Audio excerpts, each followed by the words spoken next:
అంతిమంగా ప్రజలకు లబ్ధి చేకూర్చడమే మా కూటమి ప్రభుత్వ లక్ష్యమన్నారు మంత్రి నాదెండ్ల మనోహర్. రేషన్ బియ్యం అక్రమ రవాణాదారుల్ని ఉక్కు పాదంతో అణిచేస్తామని తీవ్రంగా హెచ్చరించారు మనోహర్. CCRC కార్డులు ఇచ్చిన వారందరికీ రుణాలు మంజూరు చేసేలా నియోజకవర్గం వారీగా డ్రైవ్ చేపట్టాలని, రేషన్ బియ్యం అక్రమ రవాణా చేసేవారిని ఉక్కు పాదంతో అణచివేసేలా కేసులు నమోదు చేయాలని పౌర సరఫరాల వినియోగదారుల వ్యవహారాల శాఖ మంత్రి నాదెండ్ల మనోహర్ వ్యాఖ్యానించారు. మంగళవారం కలెక్టరేట్లోని SR శంకరన్ హాల్లో జరిగిన జిల్లా సమీక్షా సమావేశంలో జిల్లా ఇన్ఛార్జ్ మంత్రి, పర్యాటక సాంస్కృతిక సినిమాటోగ్రఫీ శాఖ మంత్రి కందుల దుర్గేష్, పౌర సరఫరాలు వినియోగదారుల వ్యవహారాల శాఖ మంత్రి నాదెండ్ల మనోహర్ పాల్గొన్నారు. ఈ సందర్భంగా మంత్రి మనోహర్ మాట్లాడుతూ రాష్ట్ర ముఖ్యమంత్రి నారా చంద్రబాబు నాయుడు జిల్లా ఎస్పీలకు స్పష్టమైన ఆదేశాలు జారీ చేశారన్నారు. ఉచిత గ్యాస్ సిలిండర్ పథకంపై మాట్లాడుతూ రాష్ట్ర వ్యాప్తంగా 1,48,00,000 తెల్ల రేషన్ కార్డులు, 1,55,00,000 గ్యాస్ కనెక్షన్లు ఉన్నాయన్నారు. వీటిని అనుసంధానం చేయకపోవడం వల్ల 8 లక్షల గ్యాస్ కనెక్షన్లు అధికంగా ఉన్నట్లు గుర్తించామన్నారు. వచ్చే వారంలో గ్రామ, వార్డు సచివాలయాలకు ఈ బాధ్యత అప్పగించి సమస్యను పరిష్కరిస్తామన్నారు. రాష్ట్రంలో 87 లక్షల పైచిలుకు గ్యాస్ సిలిండర్లు లబ్ధిదారులకు అందించామన్నారు.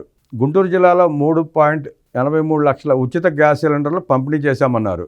అంతిమంగా ఎక్కువ మంది వినియోగదారులకు లబ్ధి చేకూరాలన్నదే ప్రభుత్వ ధ్యేయమన్నారు. రేషన్ వాహనాల విషయాన్ని ముఖ్యమంత్రి దృష్టికి తీసుకెళ్లి వాటిని మరింత సమర్థవంతంగా ఎలా వినియోగించుకోవాలన్న అంశంపై చర్చిస్తామన్నారు. అనంతరం ప్రభుత్వ సంక్షేమ అభివృద్ధి కార్యక్రమాలను క్షేత్రస్థాయిలో సక్రమంగా అమలు చేసి జిల్లాను అన్ని రంగాలలో సర్వతోముఖాభివృద్ధిగా చేసి అగ్రగామిగా నిలిపేందుకు ప్రజాప్రతినిధులు, అధికారులు సమన్వయంతో కలిసి పనిచేయాలని జిల్లా ఇన్ఛార్జ్ మంత్రి కందుల దుర్గేష్ అన్నారు. ఈ కార్యక్రమంలో శాసనమండలి చీఫ్ విప్ పంచుమర్తి అనురాధ, జిల్లా కలెక్టర్ ఎస్ నాగలక్ష్మి, రాజ్యసభ సభ్యులు ఆళ్ల అయోధ్య రామిరెడ్డి, శాసనమండలి సభ్యులు కె లక్ష్మణరావు తదితరులు పాల్గొన్నారు. జగన్ రెడ్డి సర్కార్ ఆర్థిక విచ్ఛిన్నం చేస్తుందని మండిపడ్డారు దారు నాయక్. వైసీపీ ప్రభుత్వ అరాచక విధ్వంసకర ఆర్థిక విధానాలతో రాష్ట్రాన్ని ఏ విధంగా అప్పుల వలయంలోకి తోసేసిందో చెప్పేందుకు 18 పెద్ద రాష్ట్రాల ఆర్థిక పరిస్థితిపై నీతి ఆయోగ్ విడుదల చేసిన నివేదికనే నిదర్శనమని టీడీపీ రాష్ట్ర ఎస్టీ సెల్ అధ్యక్షుడు ఎం దారు నాయక్ వ్యాఖ్యానించారు.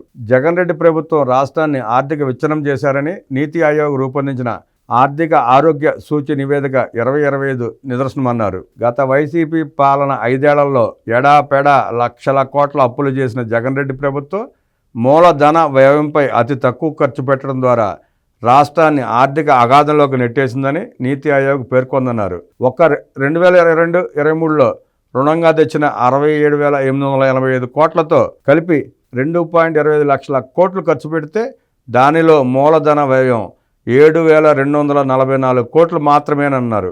విధాన నిర్ణయాలు చేసేవారు, పాలకులు అసమర్థులు, అవినీతిపరులు, పరిపాలన తెలియనివారు అయితే ప్రజలంతా ఇబ్బంది పడతారు.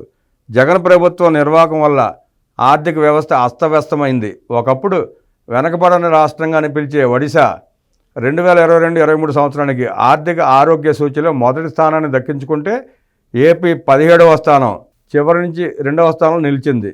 నా ఎస్సీ నా ఎస్టీలని ఓదరగొట్టే ఉపన్యాసాలు ఇచ్చే జగన్ ప్రభుత్వం వారికి ఆసుపత్రులు, పాఠశాలలు, హాస్టల్ భవనాల నిర్మాణానికి ₹1 కూడా ఖర్చు పెట్టిన దాఖలా లేవు.